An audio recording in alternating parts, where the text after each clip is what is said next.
show. Tune in, don't miss every word dropping jewels. Straight bliss. Chris Talk Show with a vibe legit. Take a seat, lean back. This the hit.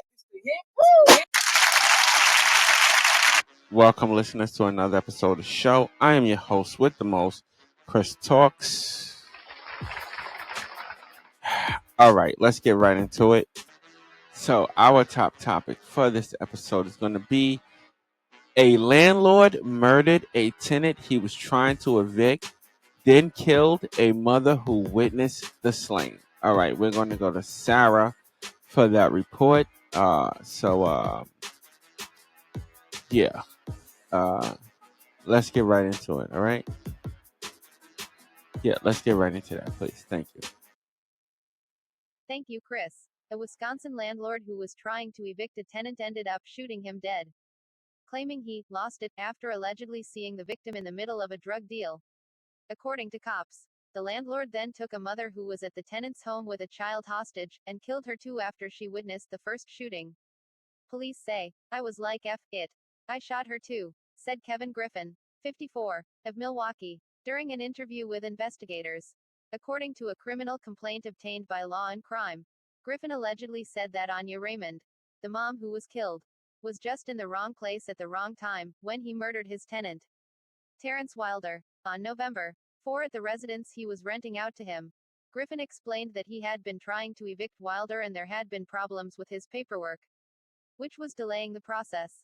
According to the complaint, Griffin said they were arguing about Wilder leaving the back doors of the residence open and Griffin had gone up to confront Wilder about this. The complaint alleges, Griffin said, Wilder was in the middle of a drug deal and Griffin, just lost it. The document adds, quoting Griffin, "I mean, I should have thought rationally, but I just went off in anger. Man, and just lost it." Griffin also said, according to the document, after killing Wilder, Griffin told police that he saw Raymond in the residence with her son and he ordered them to go get in his Mercedes outside. Authorities said, Raymond told Griffin that she had nothing to do with any of this and she told him that she was not going to say anything, but Griffin did not believe her. The complaint says, Raymond allegedly pleaded with Griffin as he ordered the mother and her child into his car, telling him she could go somewhere and kick it and keep quiet. Griffin didn't care and left with Raymond and her child in the Mercedes. Cops say, while they were driving, Raymond reached into her purse and pulled out a knife and mace. According to the complaint, "I hit her and then I was like F it." Griffin allegedly recalled telling the mother before shooting her 8 times, with her child in the backseat watching the slaying unfold. Griffin admitted to dumping Raymond's body in an alley near the residence, according to the complaint, and then allegedly ditched his firearm near some train tracks by a school. Griffin said that he took Raymond's son back to his house and put him in her car before driving it to a separate location. He left the child and told the child to wait there for his mother to come get him. The complaint says, Raymond's son was later found, wandering with apparent blood on his clothes and shoeless. The complaint adds, police received a report about the Wilder shooting on November 5 and responded to the residence at 4824 North 42nd Street in Milwaukee. Raymond's body was discovered in the nearby alley. Wilder was found inside the home days later on November 9, on his bed, lying face up, according to the complaint, during the execution of a search warrant. Since Griffin was the landlord, he was questioned about what happened and allegedly admitted to being the person who shot and killed both individuals. "It's been my nightmare," said Wilder's mother, Demartha Wilder, in an interview with local ABC affiliate WISN. "My hell," she said. Raymond's mother, Renee Raymond, describes her death in a GoFundMe description as the worst news any parent could get, saying, "My daughter was found shot dead and left in an alley. My heart and head is so heavy with grief." Griffin was arrested and charged with first-degree intentional homicide by use of a dangerous weapon, first-degree reckless homicide by use of a dangerous weapon, and felon in possession of a firearm. City records obtained by WISN show that Wilder complained to the Milwaukee Department of Neighborhood Services about the apartment he was renting from Griffin in August after not having hot water for 2 months. An inspector reportedly ordered Griffin to fix a number of leaky faucets, a clogged drain and a back door. He was also allegedly asked to install a railing, according to WISN. But records show that none of the problems were ever fixed. "Do you believe this was retaliation for that?" a WISN reporter asked Wilder's mother. To which she replied, "Yes, I do. Griffin is currently being held on a $500,000 bond. He has a preliminary hearing scheduled for November 26. Back to you, Chris. All right, Sarah. Thank you for that report. Just hit my bone. All right, ladies and gentlemen, this is part of the show where I give you my view and my opinion. Well, first and foremost, can we drop that? Let's drop a bell for the life that I'm skipping my tongue again. For the life that was lost in this situation, please.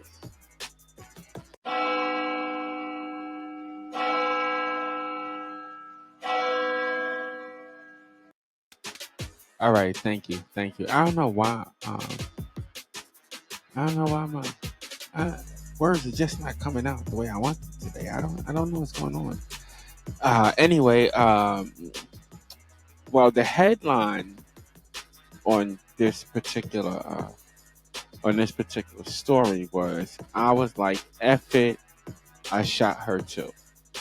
That's the actual headline for this story. I want to give a shout out real quick to where do we get this story from again? Who gave us the story? Can you find out who gave us the story real quick? I thought you had that written down.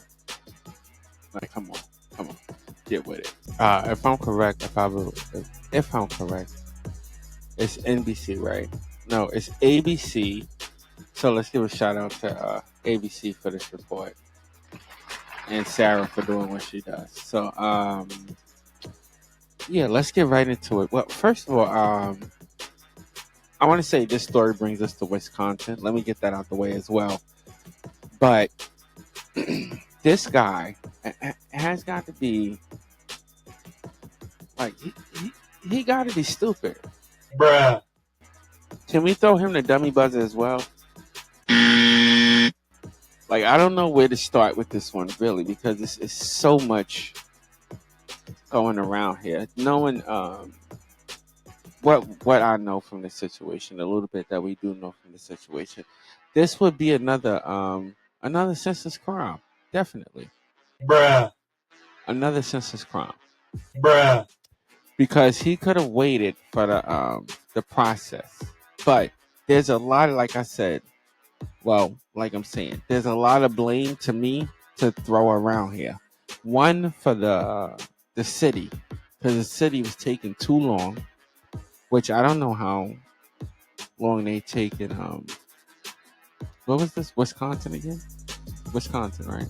I don't know how long they taken Wisconsin. I don't know how long they taken Wisconsin, but I do know that sometimes the eviction process, not just in the state of New York, but in different states, can take a long time, and sometimes it can take half a year or up to a year for some people to be evicted. So that is a long process. I think they should change that and get that process done much, much, much quicker.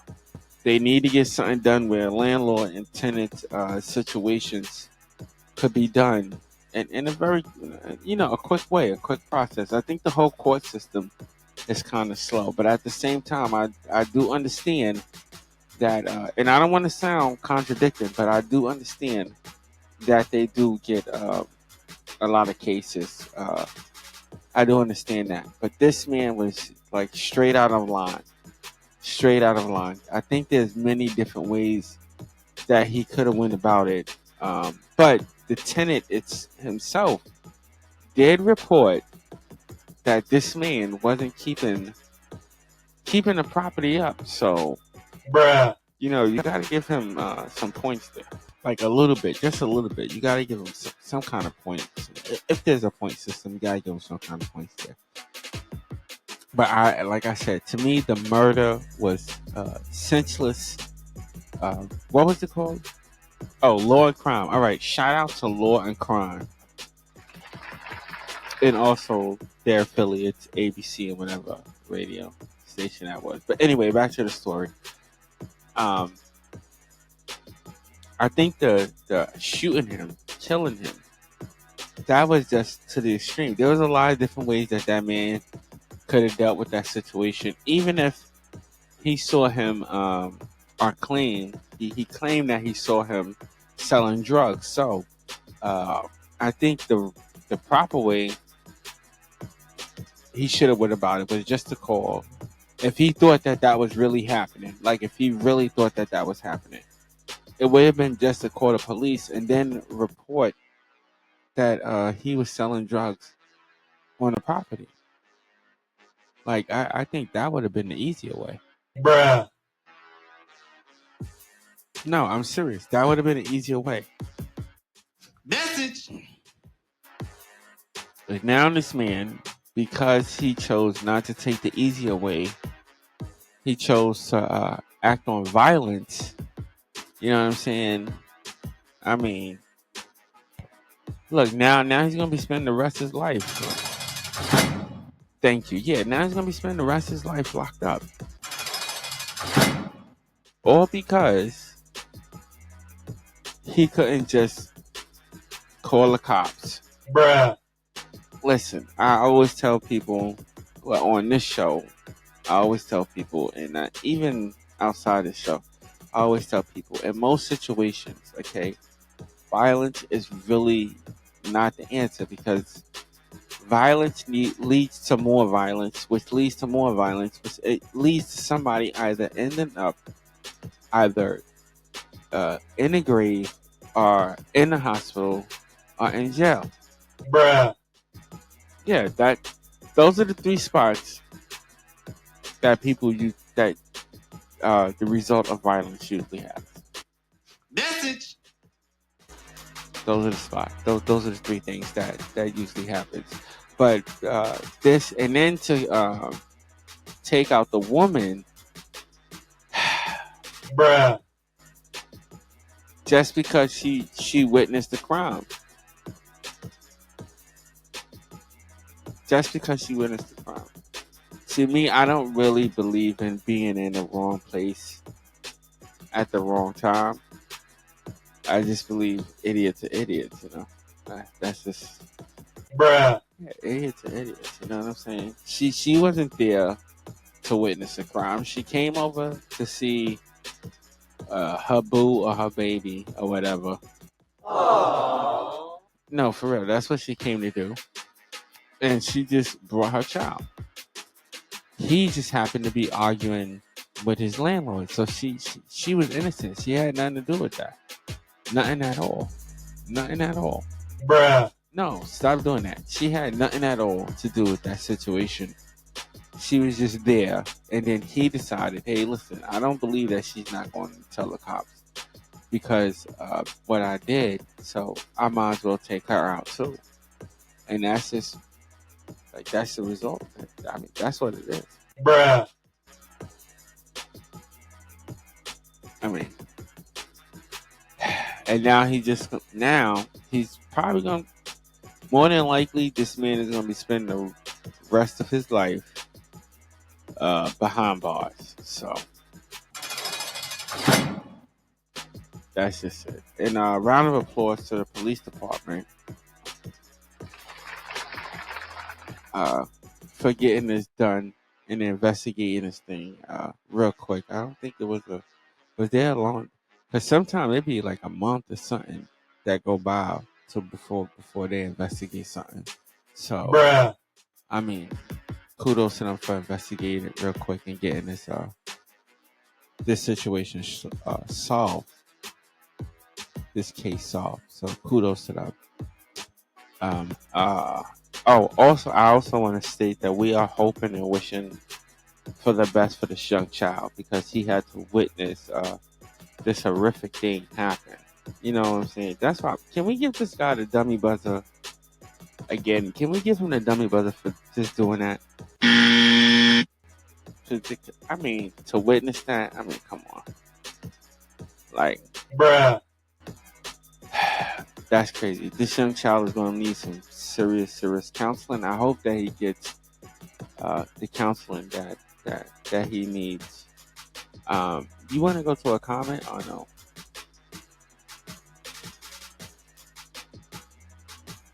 All right, we could do. We'll do one or two. let's take the top one. Let's just read it off. That poor child had to witness his mother being. I just said that. I truly hope he gets every bit of support and healing that he needs. That. Oh man, I just said that. That's the first comment. Bruh. All right. Can you find another comment, like for real? Sorry about that. Let's. I don't understand. All right, here we go. The landlord should be made to pay for her funeral service and give the child financial support. Um, Bruh. which a-hole was that? Bruh. What's he trying to say? Restitution? All right, restitution maybe. Yeah, I think the guy. I don't know. Listeners, what you think? You think the guy should pay some type of restitution if this is what this person is trying to say? That the landlord to pay some type of restitution to the family. I don't know. I think so. The the article doesn't mention nothing about wrongdoing on her part. It says she was just a witness to his crime and he chose to end her life. I just said that. Like, Bruh. I just said that. Well, ladies and gentlemen, anyway, um, Bruh.